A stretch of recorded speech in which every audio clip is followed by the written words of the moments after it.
Have any of you ever purchased those end of year activity sets on TPT and thought, I don't know what kind of woman this person thinks I am, but I don't have the kind of time or disposable income that clearly she thinks I do. And I'm assuming that the people who write these activities have a room in their house dedicated to the stacks of money that they need to store, and clearly think I'm going to stay past contract hours every single day on the last week of school. I'm so done by the last week of school that I'm fairly certain that I'm drinking enough coffee that it would show up on a drug test. That is the mental space I have for end of year activities. Hello, my time crunch teachers, and welcome to the show. This is your team teacher, Marielle Durazier, here to help you optimize your teaching, technology, and time management. Today, we're talking about the last week of school, or as I call it, how to hug a tornado week. Is there anything more chaotic than the last week of school? I mean, I know everyone thinks the first week of school is the most hectic, but it's not. It's exciting. The kids are quiet because they're like shell shocked and you're new. Man, the last week is bonkers. And it always feels like there's a ton to do. And yet there are all these events or special activities going on that completely change your weekly schedule and the flow. And it throws the kids off. It throws you off. You can't do all your normal stuff. Plus, the kids and teachers, for that matter, are very, very much done.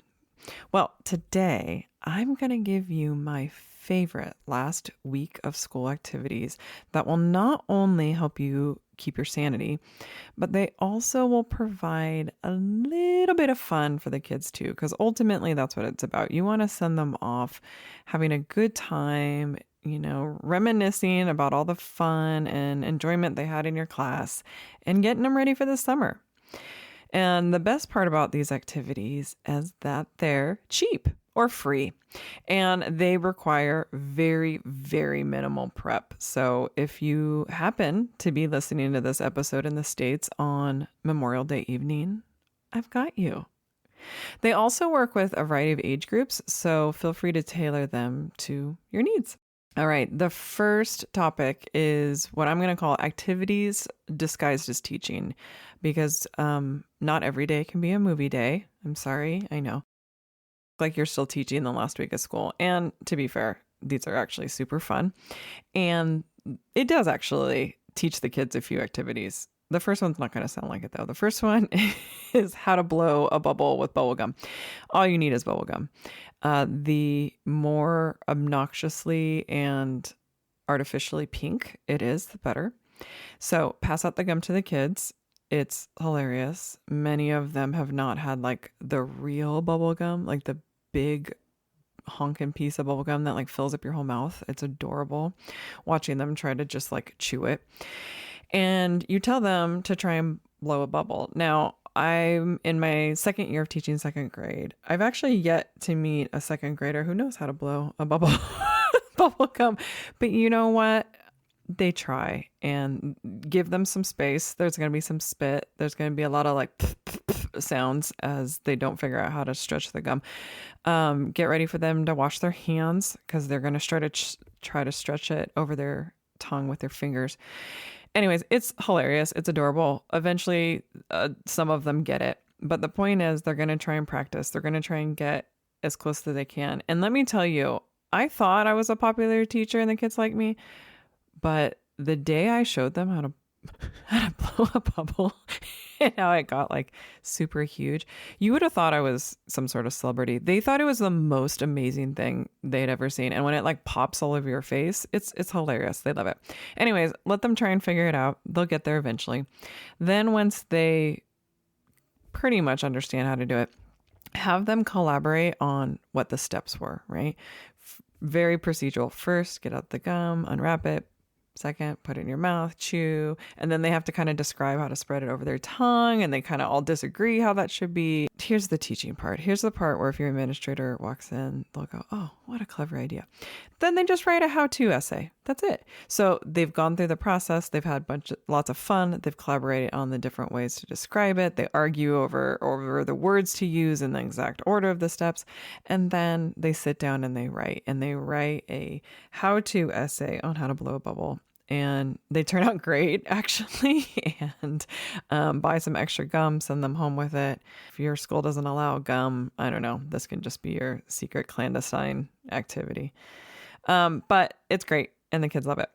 The next activity is letters to next year's students. And I know many of you do this, but I just love this. I think it's so fun. So begin by having the students brainstorm fun or important things from the school year. It could be things like rules that you have in your class, hints that they would give next year's students on how to be successful, tips, any special requests they might want to make, how not to make Miss D grumpy, that kind of thing. I actually have an alter ego that the kids named Grumpy Miss D. When I get super cranky, they'll be like, oh, it's Grumpy Miss D. And we all laugh, and then I get more angry. But have them write all those little funny things, all those sort of inside jokes, all those things that they know next year's kids will enjoy. When I taught middle school, they always used to write the things they could ask me about that would get me off topic, and just to start talking about things or movies. Like right now, I just want to talk about all the things that they used to tell me that they used to bring up, so I'd get off topic. One of them used to be like movie faux pas. Okay, I'm not going that way, but there are things that really bother me in movies, like when superheroes have long hair, start fighting, and they don't tie their hair back. How can they possibly see that punch is coming from their, 6 o'clock or whatever, coming from behind them with their hair whipping around in their face? It makes no sense why they would not put their hair in a ponytail, right? Okay. See, this is what I'm talking about. The children are even here, and I'm getting off topic. Put that in the letter. The next year's kids will think it's hilarious. Also write about the fun things or maybe some of the activities or lessons that they should look forward to. And then all the students sit down and write. And they write, dear Miss D's next year's students, or dear, new second graders, however they want to phrase it. And you can even have them collaborate and like group it into categories they want, or just when I taught middle school, I just let them free write, and they were hilarious. I love those letters. I loved reading them. But the best part is obviously at the beginning of the next year, you pass them out to the new students. And it's also a time filler for that next year, right? Because like every now and then the first week's lessons are a little bizarre, or the schedule's off, and all of a sudden something that, took an hour from other kids, they got done in like 10 minutes and you have to fill time. Bust out those letters. The kids will think it's hilarious. They can read them out loud. They can share some of their favorite parts. There'll be lots of surprises they won't know about, all that kind of stuff. All right, the next category is just ridiculous games. And the first one I didn't come up with. Shout out to my teacher friend Shannon. She came up with this forever ago. She actually didn't do this during the last week of school. So if you're listening to this at any time of the school year, this is a really fun Friday activity to do. What she would do is have the kids dump out their desks. And I mean like literally dump out their desks. She would let them tip out their desks, and all the papers and books and, chewed on pencils and pencil shavings and crayons and all that stuff would roll out. And then she would have different categories of awards. So things like she would let them create a structure with all the things, all the junk that dumped out their desk. And like whoever's structure was the highest or the tallest won a prize. When I used to do this, I would give out awards for things like science experiment, meaning that like banana peel they forgot about in the back that's turning it into its own petri dish. You could also have a competition on how fast they can clean it, whatever you want. But they just love dumping out their desks. That's the fun part.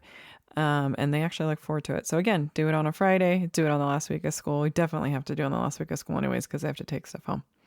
The next game is a paper airplane challenge. And I know that sounds simple and obvious, but all age groups have loved this. And I'm actually surprised the longer I teach how fewer and fewer kids know how to make paper airplanes, surprisingly enough, because I actually used to do an activity where in middle school, if the kids got 100% on a test, they got to make their test in a paper airplane and then throw them.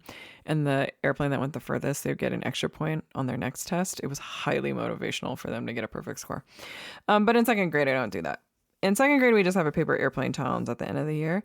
And you just need paper, obviously. I also like to have like a big gallon Ziploc bag or maybe like a big paper bag to hold their planes because they're actually going to make a couple planes. Go to the website foldandfly.com. It's FOLDN, like the letter N, fly, FLY.com.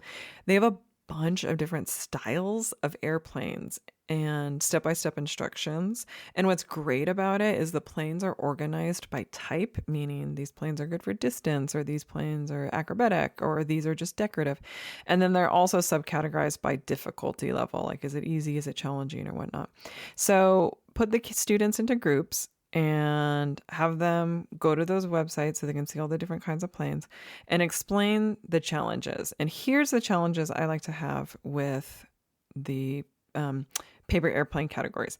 I like to have one that's sort of like a target round, meaning they have to design a plane that they can hit a target with. And it can be really simple. You can just get a hula hoop and put it on the ground kind of far away from them. Or actually, one year I took a hula hoop and a jump rope and I hung it from a tree branch and they had to throw it through the hula hoop. That was super fun. But basically, they just have to hit a target. So knowing that that's one of the rounds, they're going to design a plane that they can control and have it go through something or go have it hit something. The next one is very similar, but it's accuracy in a straight line.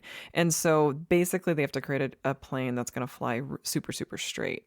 And it's really easy to measure. All you have to do is go to your basketball court or whatever you have your lines painted in your gym or out on the playground and have them stand at one end one by one and throw it down the line. And the planes that land on the line win. The next challenge is hang time. And so get a stopwatch, either, just like a little timer on your phone and have them release it, start a stopwatch, and whatever plane hangs in the air the longest time wins. And then finally, the last category I have them challenge on is distance. And so it's the plane that obviously goes the furthest. So they all stand on a line and throw it. So it's a target round where they're trying to hit a target. It's accuracy, meaning flying down a straight line, hang time, how long it's in the air, and distance, how far it goes. And you can do this however you want. You could create little brackets where they have to play each other. You could create teams. I usually just do teams and then let the kids each sort of pick. I put them in groups of 4 and they pick which one they want to compete in. And then the kids help each other design the planes or make the planes for each of those categories. And they compete and it's super fun and the kids love it. And it actually takes a surprisingly long amount of time, not only for making the planes, like that's at least going to take 20 or 30 minutes, especially working with the younger kids because they need a lot of help with folding. But, after that, the actual competitions take a really long time and it's super fun to do. And other classes will see you and they want to get in on it too. You can really take this far too. If you really have time and energy, you can create a template and create little like awards or certificates. They could also spend some time working on their math skills, whether it's measuring the distance of each planes, measuring the difference in the distances, having to add, the total hang time. Doing time math can be a little tricky. So having them work on that could be an activity. Or you can award different points and have them add up the points and they have to tell you who the winner is. There's lots of different ways you can do this, but it actually takes up a really big chunk of time. Just a heads up if you decide to do this with younger kids. The next ridiculous game is an obvious one, but the kids love minute to win it games. And there's a lot of ones that don't require supplies or prep. So sometimes I'll throw in a couple minute to win it games on that last week of school. The other game I really like to play is a teacher Kahoot. And so I create a Kahoot, but you can use whatever kind of game software system you want to do. But basically, I create questions about me. So it might be things about my life, like what's my dog's name, or it could be funny anecdotes from that happened during the school year, or inside jokes that you guys have, and the kids play it and try and win. Who knows their teachers best? And I also like throwing in things like things they don't know, like my middle name or things like that. They all know my age. What is it with second graders who immediately ask your age? Like, I think I'm 3 sentences in on the first day of school every year, and they're like, how old are you? And then, 20 minutes will go by and another kid will be like, Misty, I have a question. How old are you? And they're just like obsessed with no. Maybe it's just me. Email me and tell me if your students care as much about your age as they do about mine. Teacher Kahoot, super fun. What's great at the end too is you can have the kids just write on a 3x5 card a fun fact about themselves. And I very quickly, the night before the last day of school, just throw together a game about their students, about the other kids, their peers in the class. And that's super fun for them to each have a question about them. And they actually learn some fun things about their friends and their peers that they didn't know about. So that's super fun. The last activity under ridiculous games isn't really a game, but man, is it fun. And I thought this was fun playing with kinder. Wait till you bust this out with middle school and high schoolers. So you know how you have to, well, at all the schools I've worked at, we've had to clean the desks. I'm pausing because I don't know why. I feel like you could haul out all the desks and just hit them with a hose. Anyways, point being, the kids had to clean the desks. So I decided one year to make that into an activity because one year when I was teaching middle school, I made the horrible mistake of thinking, man, 6th graders could totally clean their desks. I'm going to bring a couple buckets and some sponges. And it immediately turned into a water fight. And I know better. Even saying it right now makes me realize how stupid I am because it is so obvious that you cannot do that with middle schoolers without it turning into a problem. But I was so young and idealistic. Anyways, this might turn into one of those things too, but I've had more success with this. Bring shaving cream, like the old Barbasol, metal can, $1.99, smells like your grandpa shaving cream works best. Don't even bother going with the expensive stuff, and definitely don't get the cream. You got to get the actual, don't get the thick cream. What am I trying to say? The stuff that comes out like conditioner. You want the real foamy stuff. Spray it on all the desks and then have the kids finger paint or draw things with it. They're going to want to flick at each other. So just set down your ground rules. But after that, after they don't flick at each other, they actually have fun. And you can throw in things like, I think you can do tempera paint or food coloring or whatever, and it colors it, and they can do all kinds of stuff. Anyways, have them draw on the desk. It actually does a surprisingly good job at removing any tape or that kind of laminate-y sticker stuff you put down for their name tags that never comes off. The shaving cream actually helps lift all that. So at least you're doing that. So have them take the desk outside, put the shaving cream on the desk, have them play, write on it, do all this stuff. Kinder students love this. And then just grab a big bucket or a hose and just rinse it all off. That's all. All right. The last thing I like to do is create a really easy template for a memory book. Not all of my students, or very few of my students, can actually afford to buy a yearbook every year. And it's always really sad and disheartening for the kids who want to have a memory of their friends or have them sign something. So I always create a really simple memory book template. If you go to Canva, Canva.com, you've probably heard me talk about Canva a lot. You can get lots of free templates. Just look up yearbook or memory book template or that kind of thing. And they're great. And they're, usually just a couple pages that I staple together. You can have a couple coloring pages so the kids can color it in and make it look nice. But I like to include things like letting them write about what their favorite memory was, their friends' names, maybe their favorite books or their favorite recess games. I also like to have a space that says note from the teacher, and I either pre-fill those in with what I want to tell the kids, or I let them come up to me and I sign it. I write a little message to them. And of course, I have a page in the back for their friends' signatures. And that way everybody, even students who don't have a yearbook, can participate in the signing at the end of the year. The last activity is really great if you can swing it in terms of logistics with the schedule. This one's always kind of hard. But I like to have their next year teachers come and say hi. Now, obviously, we have a couple third grade teachers, so the kids won't know exactly who they have, but having the next year's teachers come in and just introduce who they are so the kids could put a face to the name, maybe talk about, a couple of things they like doing in their class or something about them is so nice. Because I remember that from a kid, like when you're so nervous about next year and, I hope the teacher likes me. I hope I like my teacher who, I don't know who they are.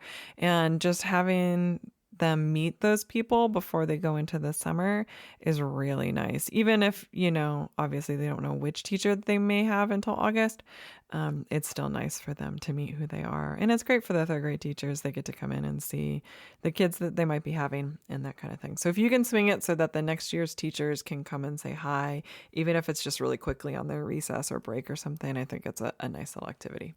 So those are my end of the year activities. I hope you enjoyed them. If you have some that you would like to share with me and I can share with our community, please email info@thetimecrunched.teacher.com and I would be happy to hear how you end the year. All right, today's classroom story is the advice I like to give every new teacher when he or she walks up to me and says, Marielle, what do you do on the last day of school? Like how do you clean up the classroom? First of all, every new teacher thinks they have to clean up the classroom on their own. I don't care what grade you teach, the kids can do it. There's no reason why the teacher should have to clean and pack up the entire class on their own. Obviously, if you want to organize supplies and go through stuff on your own in your cabinets, that's totally fine. But the actual packing up or cleaning of the classroom, the kids can totally help. They love to help. But here's the little shout out I give to all the new teachers.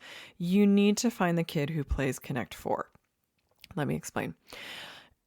Every good teacher knows that you have to give every kid a job or have them sign up. So it's like, all right, these kids are going to pack up the class library or organize it. Oh, these kids are going to go, deal with the calendar and pack that away. But let me be honest here. There's always a kid or kids that just can't handle it.